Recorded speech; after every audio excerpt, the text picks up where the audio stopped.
Hello, everybody. It's great to connect again. So, once again, as you know, this episode will be going out a bit delayed. And even so, I still wanted to hold my commitment.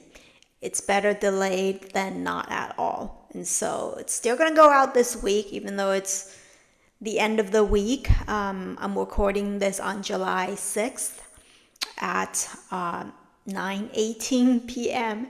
And for me, that's pretty late because I usually don't do these kind of recordings at this hour. But I want to keep my word and release these episodes on a weekly basis, whether it be an interview or a short video like these. So here we go. So today I want to share about meditation, a practice that I do every day. I rarely miss it these days. I've been meditating pretty regularly the last few years, most regularly for the last 10 months or so. And I have definitely noticed a difference. And I know meditation is not for everyone, but I don't know if you all know that there's so many different types of meditation. So I'm just gonna list a few. There's a lot more types of meditation than what I'm about to share with you even. So if the list that I'm about to share with you is after you hear, you're like, oh, meditation is not for me. Maybe do your own research and see the other types of meditation that are out there that that you'll perhaps resonate with. I am a big believer in meditating, and I'll tell you the benefits of it shortly here. So, first, let me share the types of meditation that are out there. So, there is mindfulness meditation, mindful meditation, which is just being aware of your breathing, being aware of your surrounding. For me, I do mindful meditation, and that's the one that I'm most consistent with. I am super focused on my in-out breath. So, in, out, and I focus on my breath. Not necessarily doing it so intentionally like that, but just keeping track and being aware of my breath going in and going out. And then being aware of the thoughts that are coming in and coming out, and not cling so emotionally to those thoughts and not dwell so heavily on those thoughts. So that's the type of meditation that is my choice, that I enjoy the most. And then there's also mantra meditation, which I've gone into a little bit, and I am planning to explore it a bit more, just because it gets me in the zone of slowing down my thoughts and slowing down my attachment to those thoughts and personalizing those thoughts and clinging and believing those thoughts are me, especially when they're negative. And so, mantra meditation, I've found as I've practiced a little bit of it helps slow down the thoughts a bit more effectively. And then reverting to mindful meditation. That's what I've been doing. And then there's transcendental meditation, which I don't know a lot about, so do your Googling. And then there's Kriya meditation, which is more rhythmic breathing patterns. It's more cyclical. And then there's yoga, which many of you are familiar with. I have yet to find effective adaptive yoga, however.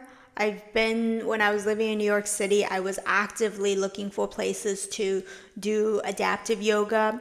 For those of you who are unfamiliar, adaptive yoga would be yoga adapted to people who have different types of needs. So for me, I was looking for yoga adapted to people with mobility disabilities.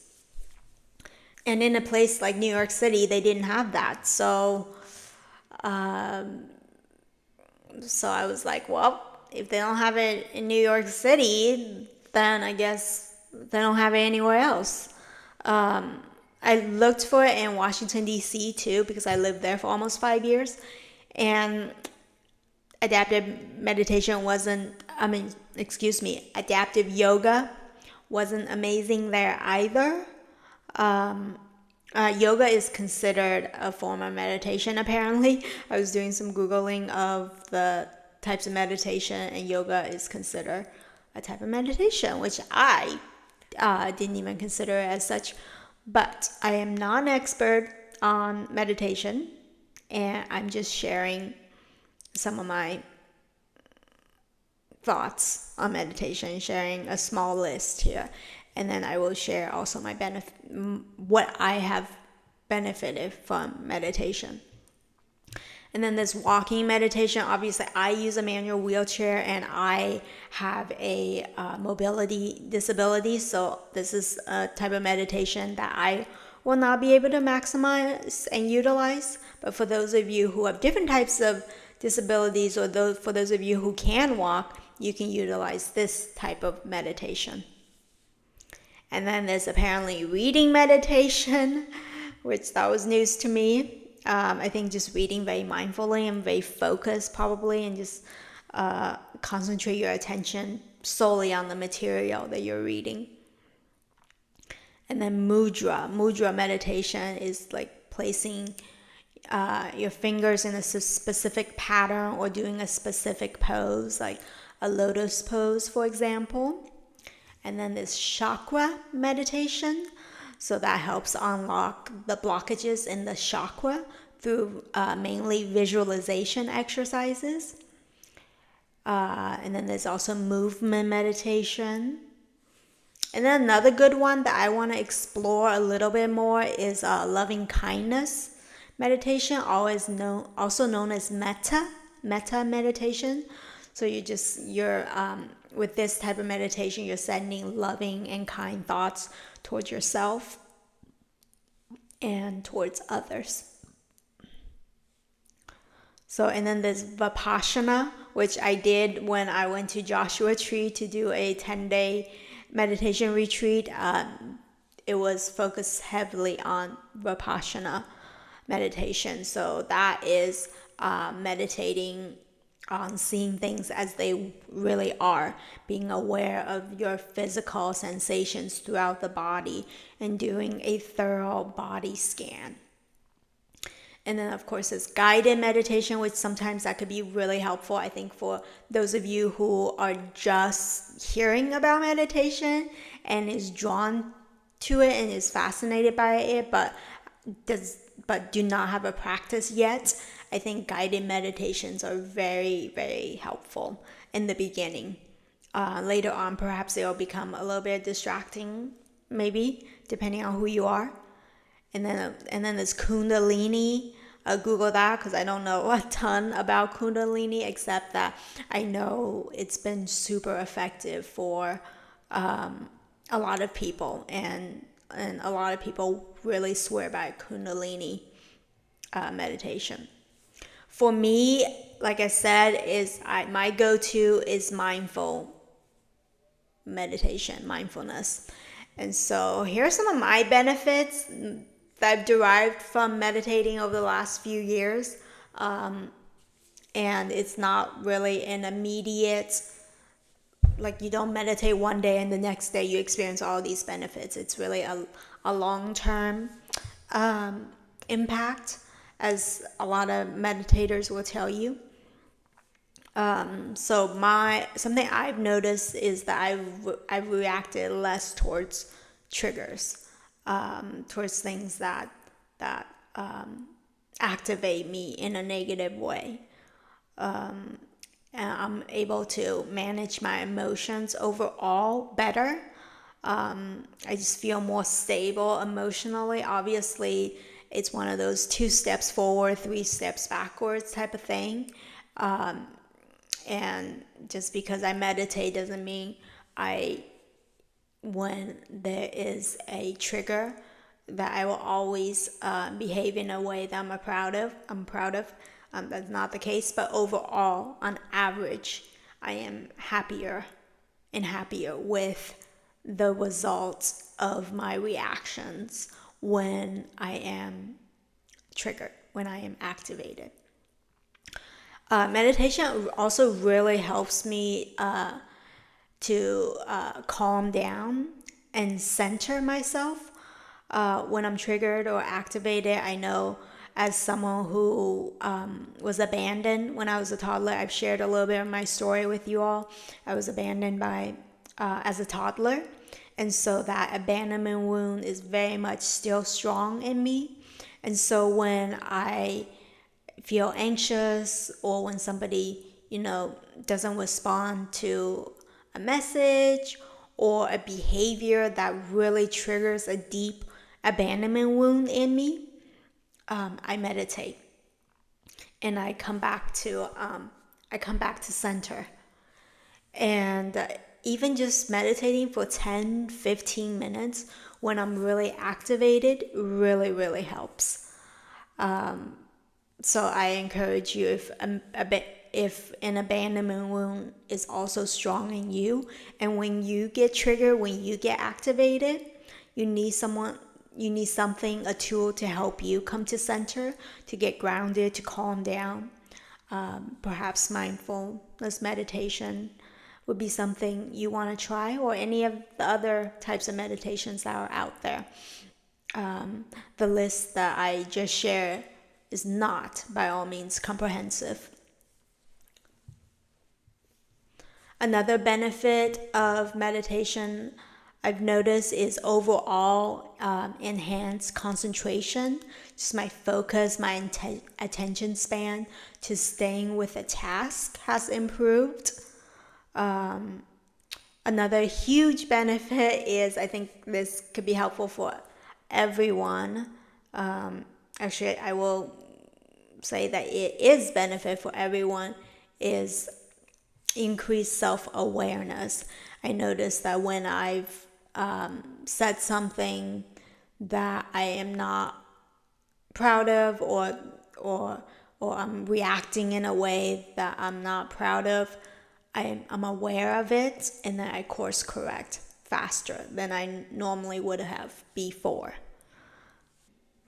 And then, of course, meditation has given me a greater sense of being connected to my spirituality and giving me a sense of inner peace on a consistent basis. Another thing I wrote down is generate kindness.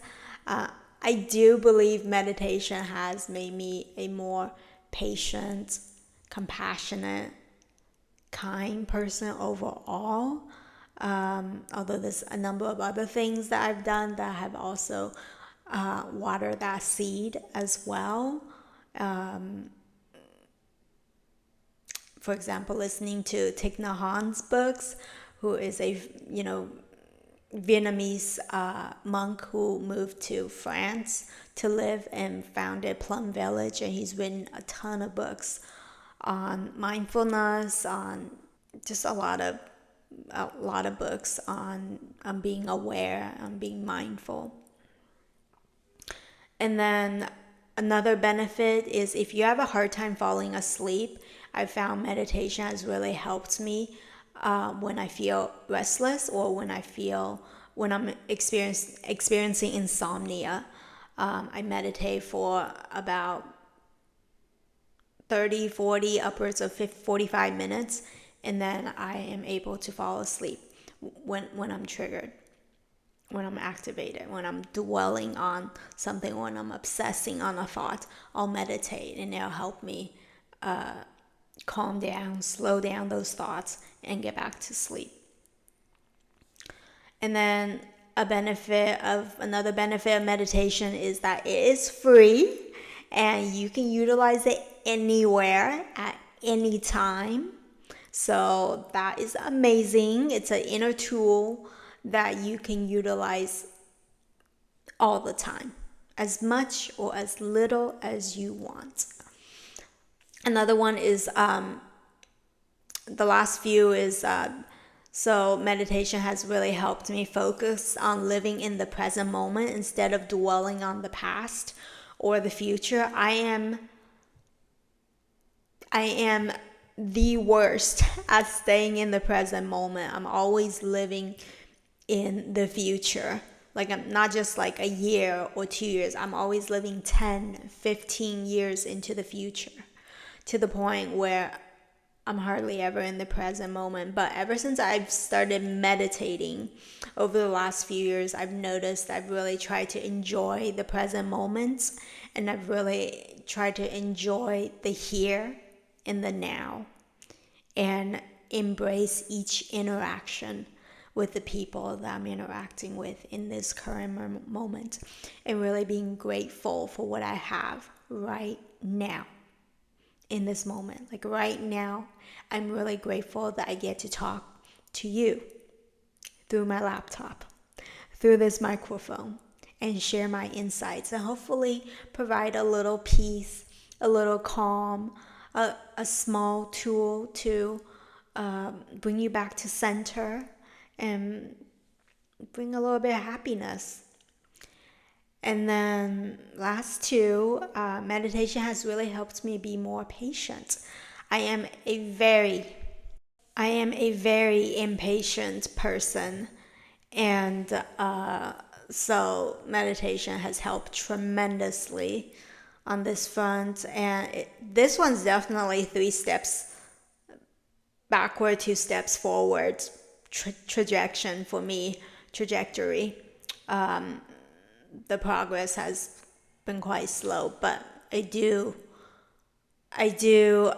see the progress.